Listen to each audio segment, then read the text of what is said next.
Hi everyone, my name is Iverson. I'm a student in our intercultural communication class. So today I will be presenting how digital platforms shape cultural identity and representation through multilingual practice. So today's keywords are two concepts. One is multilingualism, using different languages to express yourself, and one is digital platform and digital places, the place that gathers international global people together for them to be connected with each other. So, in my opinion, they are all just tools, no matter it's multilingualism, no matter it's digital places, just tools for us to communicate, to express ourselves, to us to be connected with others. So, today we will be examining how the combination of these two tools is shaping our cultural identity and also shaped by our cultural identity. So let's move on to our analyze part. So the first, I have 3 points here for our analyze. I think first one is multilingualism as construct. So that's primarily about how languages are ideological construct without clear-cut boundaries, and also the contemporary relationship between different languages. And give my conclusion first, my opinion first. That is, I do think the different ideological construct of languages is depends on different cultural contexts. For example, when Chinese people are speaking English, the ideological construct is totally different from when American people are speaking English. When American people are speaking French, it's totally from when French people are speaking French as their native languages.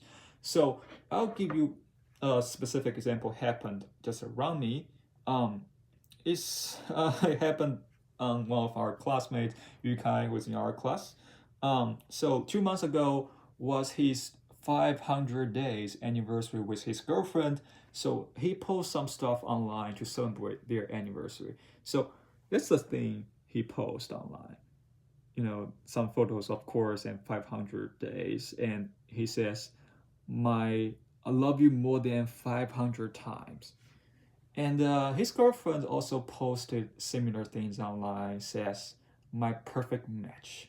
So interesting, they are both Chinese, but they are not speaking Chinese on those posts. They are posting both in English. So, but I would say it's a perfect match. It's perfect. It fits the context perfectly because actually in Chinese cultural context, English is perceived as sort of cultural and fancy and elegant because Chinese people they're trying to speak English, but not actually very many Chinese people are very good at English. So English is perceived as being international, cultural. So yeah, they were speaking in this way by this in English words that that just give people a sense of being romantic. So it fits a context very well. And also from last week's reading, we can see in Hong Kong's context, when there's a Hong Kong English teacher trying to demonstrate his being professional in their work, in his teaching. So he has been using English all the time when sending message to his students. So in Hong Kong cultural context, using English as a medium is for professional working place. So in this context, using English means professional. So I think in conclusions, the ideological construct of using different languages really depends on how this specific cultural context is perceiving this new language, how people in this cultural context is using these new languages, and that's a key for the ideological construct of different languages. And the next point is analyzing online text and practice.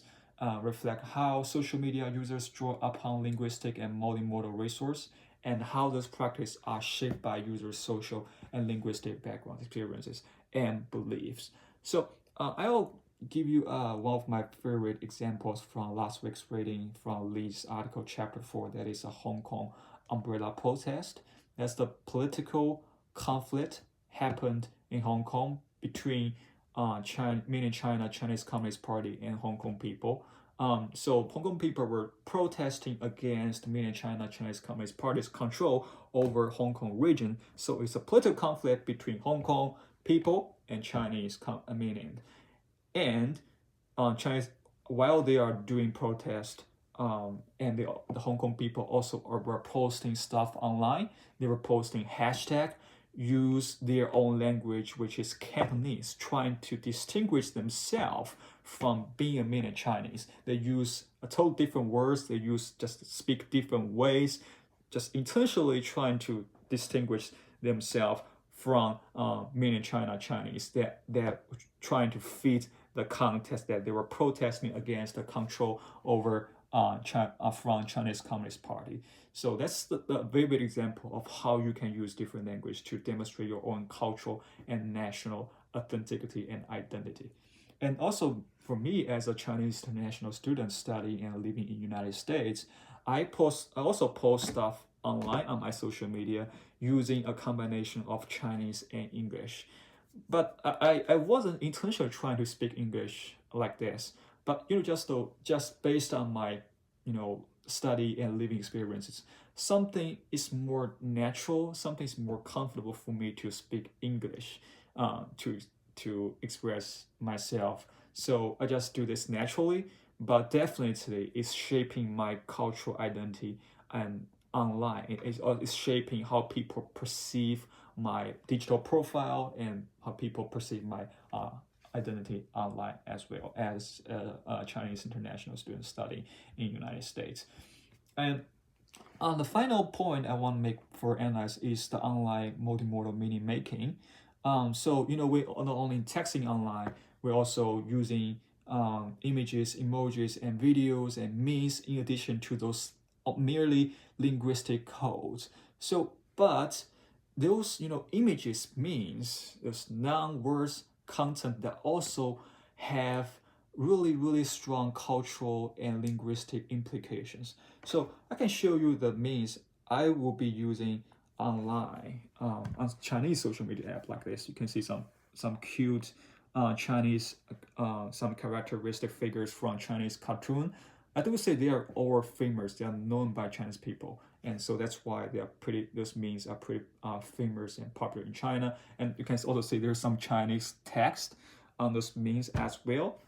And while I was searching funny memes on Instagram, you can see something like this. You can see there's a cute African American kids and some American cartoon characters, and you can see this guy. I think this guy is pretty famous in America, but I just don't know him. So you can see they have strong cultural context. The figures, the peers on those memes just are usually famous in the certain context. And also there's some direct words, words on those memes as well. So it's definitely about culture. It's definitely about languages. And when people are using memes like this, they are demonstrating they are more like American rather than being a Chinese. So yeah, that's also how memes could reflect people's cultural values and cultural identity. And so finally, in conclusions, I would say digital platforms and multilingual, they are all just tools. And they're all just tools for us to communicate, for us to build our cultural identity. And digital place created an informal place that bring global people together as a global village. And this global village also brings, different language together. And that create, further more languages. The ways the development of digital technology, we not only create like traditional language. Last week's like Lee's speech will also talk about how this new generation is creating a new ways of texting. That's also a new language that you can see also this interesting, funny memes I just show you.